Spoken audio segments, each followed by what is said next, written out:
Bonjour et bienvenue dans Y'a plus qu'à, le podcast qui tend le micro à celles et ceux qui travaillent avec l'IA au quotidien. Ce podcast a été créé et soutenu par les équipes CGI en collaboration avec Orange Business Services.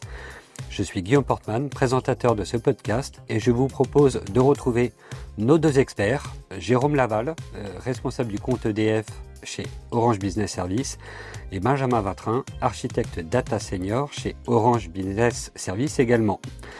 Dans le premier épisode, nous avons exploré les grandes tendances du marché ainsi que les cas d'usage concrets de l'IA dans le secteur de l'énergie. Aujourd'hui, on va aller plus loin. Comment construire une feuille de route data et IA? Par où commencer? Quels sont les pièges, les écueils à éviter? Nos deux experts vont vous partager leurs recommandations et les bonnes pratiques observées sur le terrain. Si vous êtes DSI, directeur innovation ou tout simplement curieux de comprendre comment structurer une stratégie data efficace, cet épisode est fait pour vous. Bonjour Jérôme, bonjour Benjamin, je suis ravi de vous retrouver à mon micro pour ce nouvel épisode de Y'a plus qu'à. Bonjour. Messieurs, tout d'abord un constat. Aujourd'hui, 97% des projets IA ne passent pas en production. Est-ce que vous auriez des premiers éléments de réponse pour expliquer ce constat, somme toute assez sévère?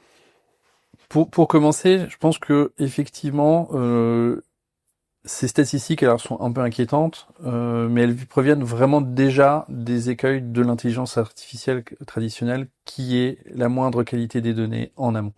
C'est vraiment un frein. On se rend compte que 85% des échecs sont vraiment liés à des données qui sont soit incomplètes, soit biaisées, soit silotées, qui obligeaient les data scientists à passer 80% de leur projet à faire du nettoyage, du data cleansing, de la data préparation. Ces éléments-là, doublés d'un manque d'infrastructures qui sont adaptées, c'est-à-dire pas de CI/CD, pas d'outils d'automatisation de la correction et de la mise en qualité des données, doublé par l'absence ou la difficulté d'avoir du GPU, de l'intégration cloud qui va faire des coûts importants, fait que vraiment on va avoir un problème de passage à l'échelle des projets qui fonctionnent au niveau du prototype. La qualité de projet, la qualité de données, ça inclut vraiment de nombreux sujets. C'est vraiment ce voyage de la journée, cette data de journée qui est complète, c'est du nettoyage, de la mise en cohérence des données avec les référentiels de l'entreprise, c'est de la labellisation dans l'intelligence artificielle, c'est absolument nécessaire, c'est-à-dire à quoi correspond, c'est donner du contexte pour pouvoir entraîner les modèles, et puis tout ce qui va être enrichissement des données externes ou internes, des calculs de statistiques basiques qui vont permettre de donner une vision complète et fiable des informations. Ce qui est important, en fait, c'est tout d'abord parler d'organisation et de gouvernance, en fait. Les activités organisationnelles sont vraiment importantes.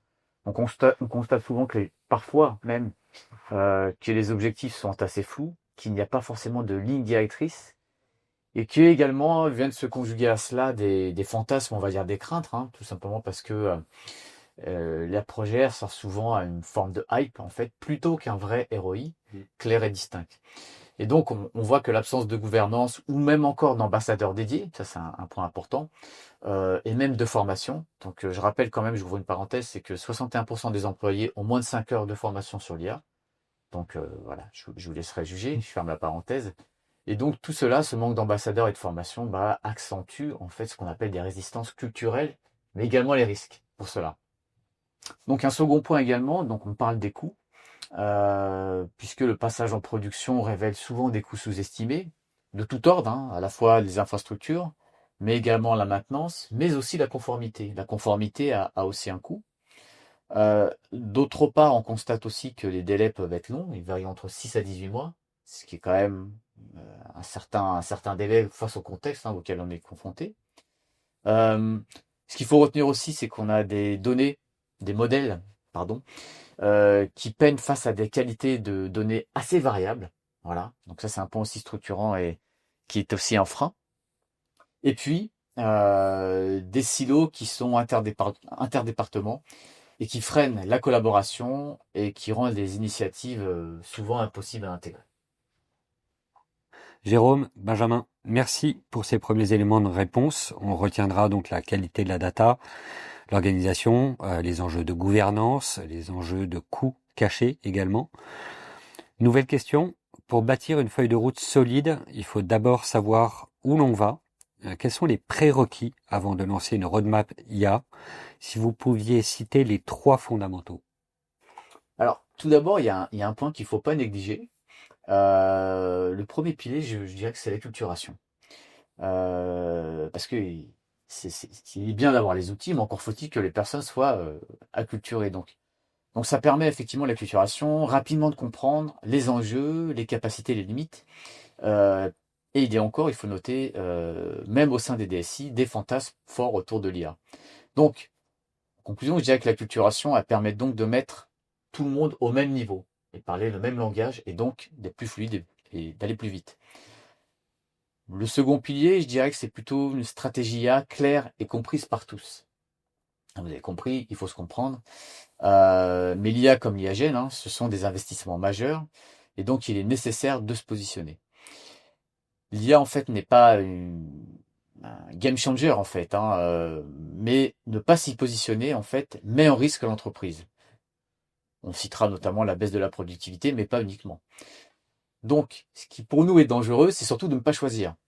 Et que nous sommes aujourd'hui confrontés à une véritable course contre la montre, parce qu'il faut être le premier à trouver les usages intelligents pour l'activité et avoir une avance qui ne durera pas, parce qu'il y a aussi une concurrence, mais qui est nécessaire. Merci Jérôme. Benjamin? Le troisième pilier, c'est la gouvernance. Alors, on vous a parlé de la gouvernance de données, qui est sur l'ancienne plateforme data, qui est importante, mais là, on va vraiment parler de la gouvernance de l'IA. L'IA, c'est pas uniquement un projet technique ou technologique. C'est-à-dire que c'est pas parce que vous allez installer un LLM, c'est pas parce que vous allez installer ChatGPT ou n'importe quelle solution chez vous que vous allez faire de l'IA. Vous allez devoir la gouverner.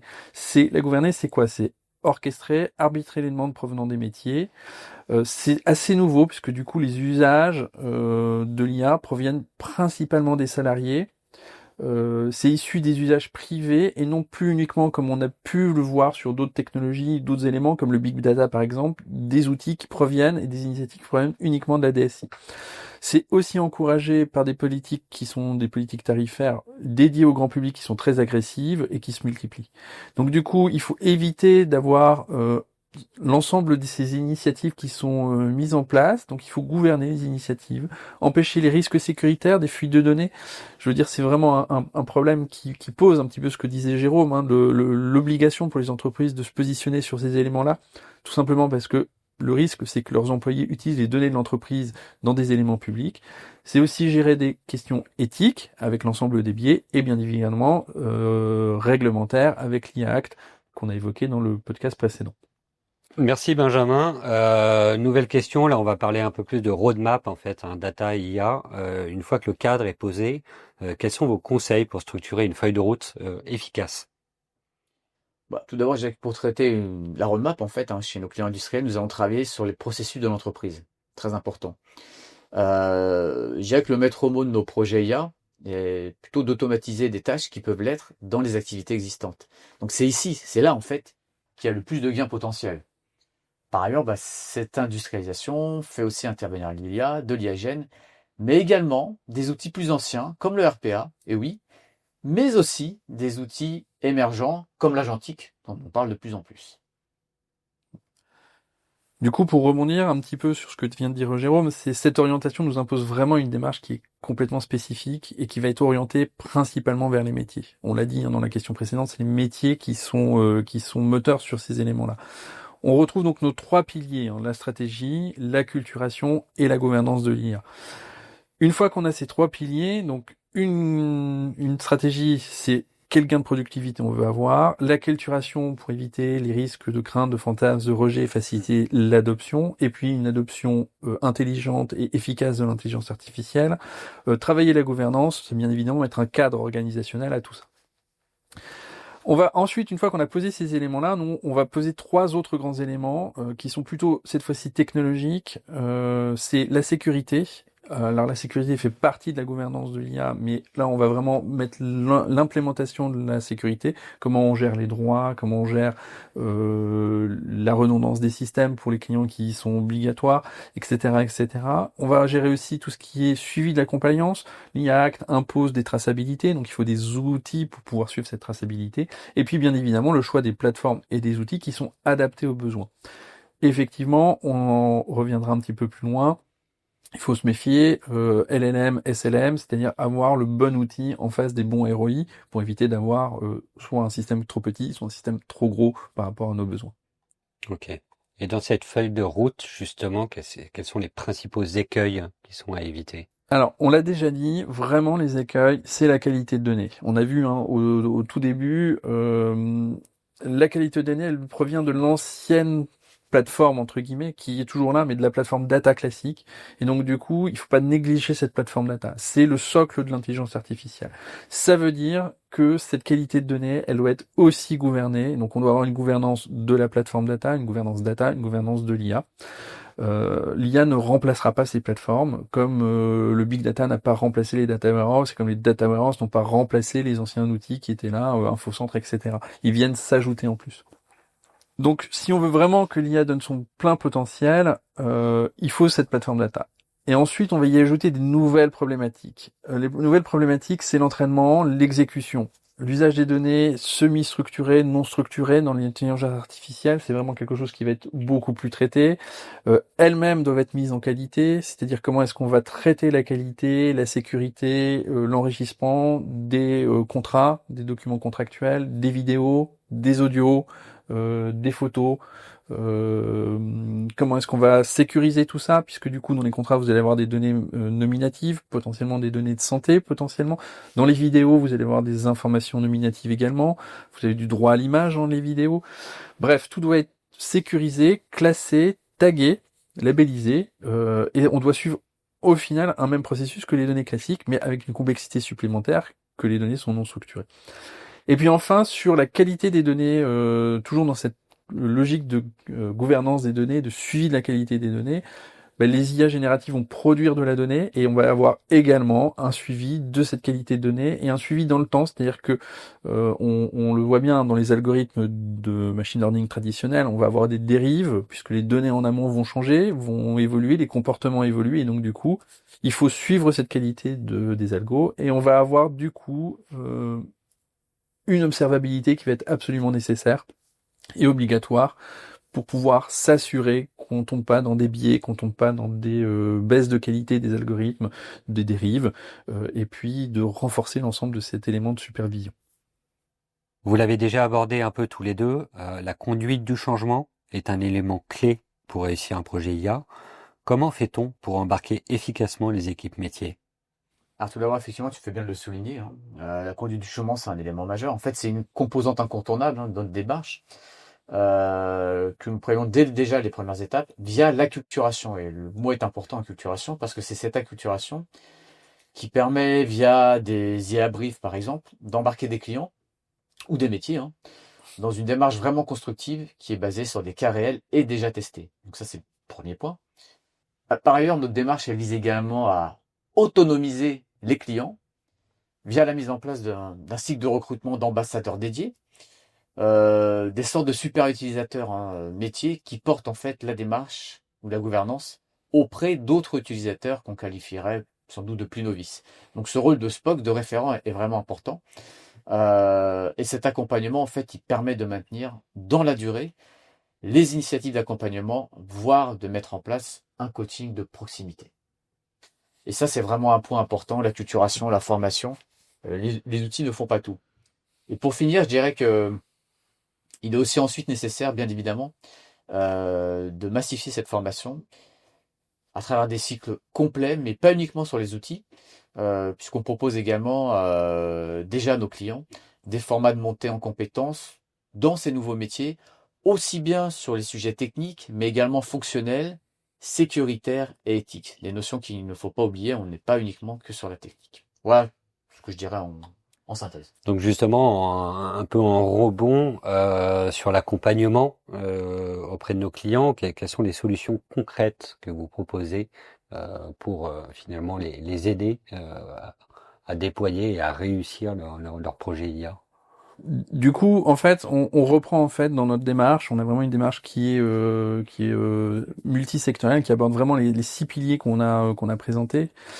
Cette démarche se compose de la manière suivante. Donc, la première étape, c'est de poser la stratégie. Donc on a des accélérateurs, des moyens d'accompagner les directions, les COMEX, voire même des métiers autour de poser une stratégie dédiée à l'IA et à l'IA générative en particulier. On pose le savoir où on va.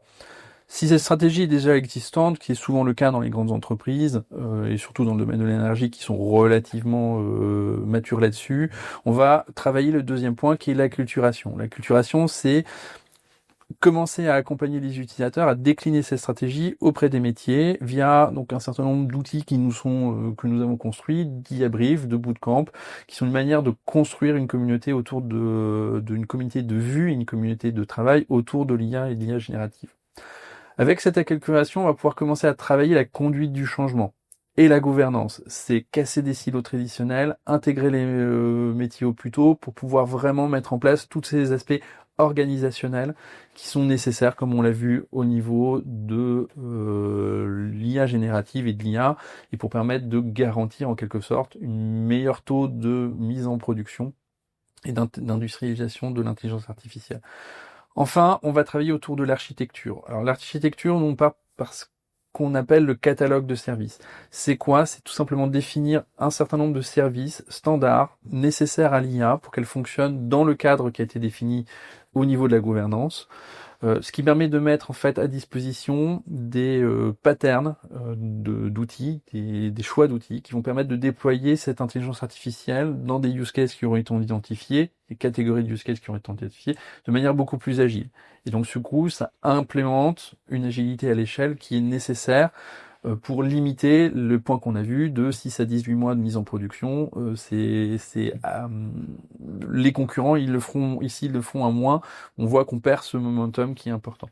Et enfin, simplement, on peut aussi accompagner nos clients auprès de la mise à disposition d'un certain nombre d'outils ou d'hébergements sécurisés on-premise ou dans des clouds souverains si c'est nécessaire. Qu'on arrive à faire cet accompagnement de bout en bout de la stratégie jusqu'à l'implémentation. Et cette démarche est entièrement outillée et cadencée pour être rapide. Merci messieurs. Nous arrivons aux dernières minutes de cet épisode. Je vous propose un dernier tour de table. Si vous aviez un seul conseil à donner à une DSI qui souhaite réussir sa stratégie IA, lequel serait-ce? Se faire accompagner, tout simplement. Exactement, c'est un métier qui est quand même, l'IA est quand même très disruptive à l'heure actuelle, en tout cas se présente comme très disruptive, avec beaucoup de complexité, un marché qui est très large, des technologies qui évoluent très souvent. L'essentiel, c'est de se faire accompagner par des gens qui savent, qui connaissent, qui ont déjà participé à des projets équivalents pour pouvoir aller plus vite et pas tomber dans les écueils qu'on a vu de l'usage pour la hype ou de l'usage sans gouvernance de données. Donc oui, l'accompagnement est très important. Ça sera le mot de la fin. Jérôme, Benjamin, merci. Merci à toutes et à tous de nous avoir suivis dans cet épisode d'Ia plus qu'à. Pour plus d'informations sur l'IA chez CGI et Orange Business Services, rendez-vous dans le descriptif de cet épisode. J'espère que ces 2 épisodes vous auront permis de mieux comprendre le potentiel de l'IA dans l'énergie, mais aussi de manière très concrète comment structurer et réussir vos projets data et IA. Abonnez-vous au podcast pour ne rien rater des prochains épisodes et quant à moi, je vous dis à très vite pour parler IA.